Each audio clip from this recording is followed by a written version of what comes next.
eh, itu tadi ini ya, mengerikan juga tuh ya ketika Pak Doni bilang bahwa kejadian ini nanti akan ada lagi yang seperti ini. Aduh, bahkan lebih ngeri lagi ya ampun. Saya sih berharap ini udah terakhir Pak, nggak ada lagi yang kayak gini. Tapi ya memang benar juga, buktinya hal-hal seperti ini terjadi lagi gitu ya. Maksud saya kalau misalnya kita mau mengusahakan sesuatu, biasanya gini, kalau misalnya ada orang, misalnya saksi mata ngelihat Toto ya, ketika kejadian itu sedang berlangsung, mungkin cepat aman gitu misalnya, ngapain tuh? Lu ngapain lu langsung jadi mungkin digebukin kali itu anak sama satu kampung gitu kan kalau misalnya ngelihat ya misalnya. Ya kita jangan Nah, reaktif kayak begitu, Pak. nah, Maksud saya jangan sampai nih kita melihat suatu kejadian terus kita reaktif. Ya kayak kita gini aja lah, ketemu copet di pasar gitu, terus kita hmm, gebukin atau sampai kita bakar. Ya masa sih mau iya seperti itu benar, terus? betul. Makanya itu Hah? kondisinya juga kan nggak bisa kita berharap seperti itu juga gitu Enggak, ya. itu kan namanya kita menghakimi secara pribadi gitu. Hmm, Padahal tugas kita kan bukan menghakimi, itu tugasnya aparat. ya, Masa kita ikut-ikutan sih melakukan hal yang seperti itu? Itu nggak akan menyelesaikan masalah, Pak. hmm, Karena itu ya suatu sikap yang reaktif gitu. hmm, Kita sumbu pendek, pas ada masalah baru kita langsung menghakimi maunya kita gitu. Kalau saya sih kurang setuju, Pak, dengan cara-cara seperti oh itu. iya, saya lagi cerita tuh begini, kalau seandainya waktu itu kelihatan ada atau nggak ketangkep basah, mungkin kejadian itu belum sempat terjadi atau keburu nggak sempat ya begitu ya misalnya gitu ya. Nah tapi maksud saya Ah, bagaimana caranya supaya itu tidak terulang lagi nih kejadian ini? Kita apa yang harus kita lakukan? Misalnya apakah kita harus tempat-tempat sepi itu harus ada penjaganya? Tapi itu juga bukan nggak mungkin ya. itu bukan itu Hmm, terlalu menyusahkan, Pak. hmm, Itu bukan langkah preventif, ya. Kalau menurut saya sih kita harus tanya ke diri kita masing-masing, apa nih langkah terbaik yang bisa kita lakukan agar hal ini tidak terulang lagi gitu. Ya misalnya kita sebagai orang tua, ya kita memberikan pendidikan akhlak pada anak-anak kita. hmm. Kita memberitahukan mana yang benar, mana yang salah. Jangan kita sebagai pihak orang tua selalu beranggapan kita ini bukan pendidik. Kita nggak ngerti cara mendidik anak, yang ngerti hanya pihak sekolah. Hmm. Kalau mau seperti itu pola pikir kita, mau sampai kapan, Pak? Kita sebagai orang tua itu mau menjadi orang tua yang cerdas. Kita nggak gampang menyalahkan pihak luar. Kita selalu berupaya menjadi orang tua yang bijaksana. Menjadi orang tua yang bijaksana itu adalah menjadi orang tua yang pembelajar, Pak. Karena kalau orang tua pembelajar, berarti dia memiliki banyak skill atau cara untuk mendidik anak-anaknya. Akhirnya, anak-anak ini bisa menjadi anak-anak yang akhlaknya baik, Pak, ketika mereka berada di masyarakat. Tetapi kalau orang tua saja tidak mau melakukan hal itu semua, ya siapa lagi, Pak? Ya. Terus misalnya kita pihak sekolah, kita ditanya sama masyarakat, apa peran kita? Itu sebenarnya kritikan, Pak, buat diri kita. Kita berusaha untuk mengkoreksi apa yang salah nih dengan pola pendidikan di negeri ini. Oke lah, kalau misalnya kurikulum selalu berubah, kita malah jadi pusing sendiri gitu. Kita malah jadi lupa mendidik anak-anak kita. Ya tanpa harus ada ini peringatan dari pemerintah. Kita coba lakukan apa yang kita bisa. Kita perhatikan anak-anak didik kita, Pak. Meskipun nggak ada kurikulum tentang sex education, ya udah kita bikin sendiri aja. Kita lakukan apa yang kita bisa di lingkar pengaruh kita, Pak. Karena sulit kalau kita hanya saling menyalahkan pemerintah yang salah, kurikulum selalu berubah. Ya. Karena itu sudah menjadi rahasia umum ya. Kita nggak bisa berharap, Pak, sama pemerintah saat ini. Ya. Lihat aja kan keadaan politik di Indonesia saat ini. Yang layaknya seperti dagelan gitu. Kalau kita sadar bahwa kita tidak bisa berharap banyak kepada pemerintah, ya sudah. Ketika kita diberikan amanah nih, peran seorang guru misalnya, lakukanlah peran itu dengan sebaik-baiknya. Apa yang bisa kita berikan kepada anak didik kita selain pendidikan akademis? Karena selama ini kita berpikir, kita sebagai seorang guru ini, misalnya guru matematika, ya sudah. Tugas saya hanya mengajarkan matematika. Pendidikan akhlak anak-anak didik saya, itu bukan urusan saya. Urusan guru agama gitu ya. Guru agama, guru BK. Mau sampai kapan kayak begitu? Seharusnya kita bisa, Pak. Di sela-sela kita mengajar matematika, ya, kita memberikan pendidikan akhlak. Misalnya, nah, ayo bersama teman, kamu harus saling mengasihi, kamu harus saling menghormati, kamu harus santun sama yang lebih tua, kamu harus mau mengayomi sama yang lebih muda. Nah, ketika kita sering gitu Pak, mengucapkan hal tersebut, insya Allah Pak, itu akan tertanam di dalam benak anak-anak didik kita. Kalau kita hanya sekedar mengajar matematika saja, tanpa memberikan pendidikan akhlak kepada anak-anak didik kita, ya mau sampai kapan Pak? Anak kita ini mengerti soal akhlak. Kenapa juga anak-anak, kan mereka perlu kita tanamkan. Apa sih yang dimaksud dengan akhlak? Bagaimana sih cara mengimplementasikan akhlak tersebut? Ini yang harus kita lakukan, karena anak-anak tuh ya nggak bisa kita salahkan, Pak. Ya mereka masih keterbatasan wawasan, keterbatasan ilmu pengetahuan, ya keterbatasan pengalaman. Ya berarti kan ini tugas para orang-orang dewasa di sekitar mereka. Kalau kita nggak memainkan peran kita, ya sudah, Pak.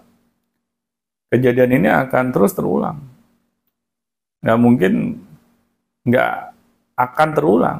Pasti selalu kita menghadapi hal yang sama, karena nggak ada pencegahannya. Ya, kita nggak melakukan langkah preventif. Ya pasti hal itu kalau dibiarkan ya akan terulang lagi Pak. Malahan lebih parah dibandingkan sebelumnya. Nah jadi itu Pak. Iya, jadi kalau untuk ya anggaplah mungkin saya Pak Doni kan udah berpikir seperti itu misalnya. Tapi kan orang yang di luar sana kan masih belum tentu nih. Maksudnya berapa banyak sih orang yang punya kesadaran, orang nggak usah jauh-jauh, tetangga saya aja misalnya gitu ya. Walaupun nggak semua kok. Tapi saya lihat ada yang udah malam-malam masih keluyuran, dibiarin aja gitu sama orang tuanya. Nah itu kan kesadaran seperti itu kan mereka masih belum punya gitu. Nah bagaimana cara supaya mereka punya kesadaran itu? Di sisi lain juga ya paling kita cuma mengingatkan, udah malam nih, nah ayo pulang, udah ngaji, sholat, misalnya gitu, maghrib, isya, misalnya gitu kan. Tapi kan kembali lagi kalau di rumahnya ternyata dibiarin gitu kan. Makanya ketika saya tidak bermaksud menyalahkan orang tuanya, tapi saya juga bingung ini si anak perempuan cilik ini kok bisa-bisanya diajak keluar di tempat yang jauh sama 4 begundal ini gitu, maksudnya 4 orang yang nggak teredukasi ini gitu, sehingga akhirnya dia pun akhirnya bisa mengalami nasib semalang itu. Maksudnya kan coba kalau dilarang nggak boleh keluar, udah misalnya kan bisa, misalnya itu ini ngomongin pencegahan loh ya, misalnya, jangan udah malam nggak boleh keluar, atau nggak ini waktunya untuk apa gitu. Kadang-kadang itu, nah pencegahan itu memang kadang nggak bisa sepotong-sepotong gitu ya, jadi harus semua pihak berarti Pak. Iya, semua lapisan masyarakat, Pak, dari pemerintah, dari masyarakat, tokoh-tokoh masyarakat, ya, lingkungan, itu harus ada sumbangsihnya, ya, dalam mencegah kejadian-kejadian ini agar tidak terulang lagi. Ya, tetapi hal tersebut harus dimulai dari diri kita masing-masing, Pak. Ini jadi sebagai gongnya gitu Pak, kejadian sekarang ini. Ini adalah sebenarnya tanda gitu, bahwa kita sebenarnya abai. Kalau hal seperti ini kita tidak jadikan pembelajaran, maka akan sulit Pak. Hal ini akan berhenti gitu, di kejadian saat ini. Pasti akan terulang lagi. Nah, makanya kalau saya pribadi sih, ayo jadikan ini momentum, ya, momentum perubahan. Karena kalau bukan hal ini yang kita jadikan suatu titik balik gitu ya, kejadian apa lagi Pak yang bisa menjadikan pembelajaran gitu? Ini sebenarnya udah sangat parah gitu ya kejadian ini. Sampai saya juga sudah tahu ada kejadian ini kemarin-kemarin, tapi belum ada niat saya gitu ingin membahas. Makanya ya sudah gitu. Saya nggak langsung membuat podcast ini, tapi saya mencari momentumnya dulu. Apa nih yang ingin saya bahas? Karena terlalu kompleks masalahnya. Saya sampai bingung gitu, mau mulai dari mana dulu? Ya, pihak mana dulu yang mau saya salahin gitu. Nah, akhirnya saya mengambil kesimpulan bahwa yang harus kita salahkan ya diri kita masing-masing. Jangan kita gampang menuding orang di luar diri kita sambil kita nggak berbenah gitu. Nah, jadi itu Pak. Jadi ini jadikan momentum kejadian seperti ini. Jangan hal yang sudah merenggut nyawa seorang anak ini kita anggap hanya sebagai kabar berita. Ya. Untungnya kejadiannya nggak terhadap keluarga kita sendiri gitu. Aduh, nggak bisa kebayang saya. Kita kan biasanya akan reaktif kalau kejadian ini terjadi kepada keluarga kita sendiri. Itu saya culik tuh anak, saya potong lehernya. Tapi kalau kejadiannya di luar keluarga kita kayak biasa-biasa aja. Kita nggak punya rasa empati, kita nggak punya rasa turut berbelasungkawa, ya. Ya ini hanya kabar di portal berita lah misalnya. Udah sampai sebatas itu. Atau hanya kabar di WA Group. Kan sangat menyedihkan gitu. Sesuatu yang sangat memprihatinkan ini hanya sebatas kabar berita. Bukan sesuatu titik balik perubahan. Ini menjadi warning bagi kita, misalnya sebagai orang tua, sebagai guru, sebagai pemerintah, sebagai aparat. Ini warning bagi semuanya. Jangan sampai ini kejadiannya, kalau kita tidak hentikan, itu kepada orang-orang terdekat kita, terutama anak-anak kita, Pak. Nauzubillah min dzalik. Mau gitu, ya. Nggak mau. Kita merasa abai nih dengan kejadian saat ini. Ya untungnya kan nggak sama anak saya kejadiannya. Tahu-taunya karena kita tidak mau men-stop hal ini terulang lagi, Pak. Dan kejadiannya kepada anak kita sendiri. Gimana nggak nangis bombay, Pak? Ya inilah peran setiap orang tuh dinantikan. Bagaimana kita mau, misalnya sebagai orang tua, mengedukasi diri kita, agar kita tahu cara mendidik anak-anak kita itu dengan lebih baik lagi, atau sebagai guru juga. Kita sudah tahu nih, pendidikan akademis itu nggak cukup untuk mendidik akhlak anak-anak kita. Ayo, kita berbuat apa nih yang kreatif, agar kita bisa memberikan minimal pendidikan sex education kepada anak kita. Kalau mau lebih ya, pendidikan akhlak mereka. Ya meskipun ini akan butuh pengorbanan. Dan pemerintah juga jangan mereka tenang-tenang aja. Kan bisa keluarga dia sendiri yang kena tuh. Memang keluarga anggota DPR nggak bisa kena.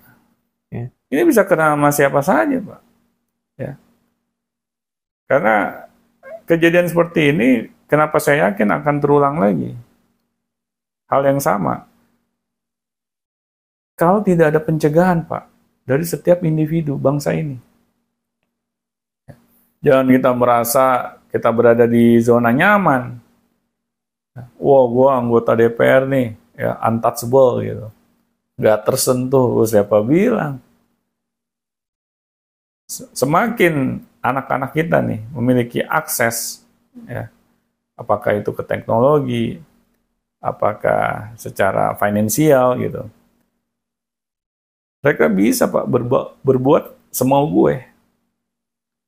Nah, makanya hati-hati ketika kita dibukakan akses, ya, yang begitu lebar oleh Tuhan, itu sebenarnya tanda gitu.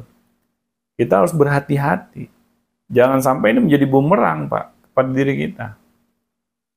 Nah, jadi itu, Pak, kesimpulannya ini kita kembalikan ke diri kita masing-masing. Apakah kita mau menjadi agen perubahan atau kita hanya ingin duduk manis saja? Sampai kejadian ini kembali kepada diri kita masing-masing, Pak. Jadi seperti itu. Ada lagi, Pak, yang ingin kita bahas?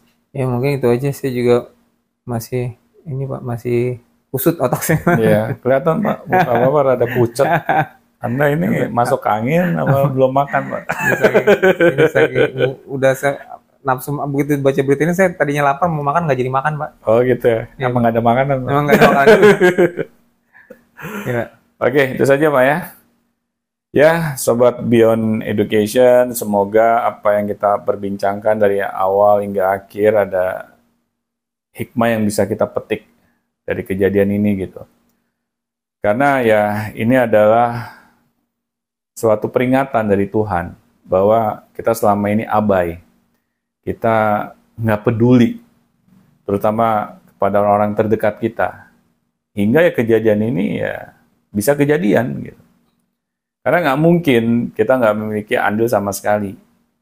Karena kita sebagai orang tua itu memiliki tanggung jawab amanah berupa anak. Tetapi kalau kita tidak memainkan peran kita sebagai orang tua yang semestinya, maka kejadian ini akan kembali lagi kepada diri kita. Maupun guru-guru ya, yang mungkin kita lupa selama ini memberikan pendidikan akhlak, memberikan pendidikan sex education, kita abai kepada itu semua. Maka hal ini jadi kembali kepada diri kita lagi. Peran kita sebagai pendidik itu ditanya, kemana saja kita nih? Nah, terus kepada pemerintah. Peran pemerintah di mana? Apakah kita benar-benar peduli dengan kualitas pendidikan bangsa ini? Sehingga setiap pergantian Menteri Pendidikan selalu ganti kurikulum. Akhirnya guru-guru lupa mendidik anak-anak didiknya. Mereka hanya sibuk dengan tugas administrasi saja. Nah, ini juga peringatan untuk pemerintah. Pemerintah jangan merasa di zona nyaman. Karena ini bisa kembali lagi kepada pemerintah lagi. Karena setiap orang-orang yang duduk di dalam pemerintahan, pasti mereka punya keluarga. Jangan sampai hal ini kembali kepada keluarga kita. Karena sesuatu yang kita abaikan, ini pasti akan kembali kepada diri kita. Ya, mudah-mudahan dalam perbincangan yang singkat ini kita bisa mengambil hikmahnya untuk kita semua. Mungkin itu saja yang bisa kita sampaikan. Assalamualaikum warahmatullahi wabarakatuh.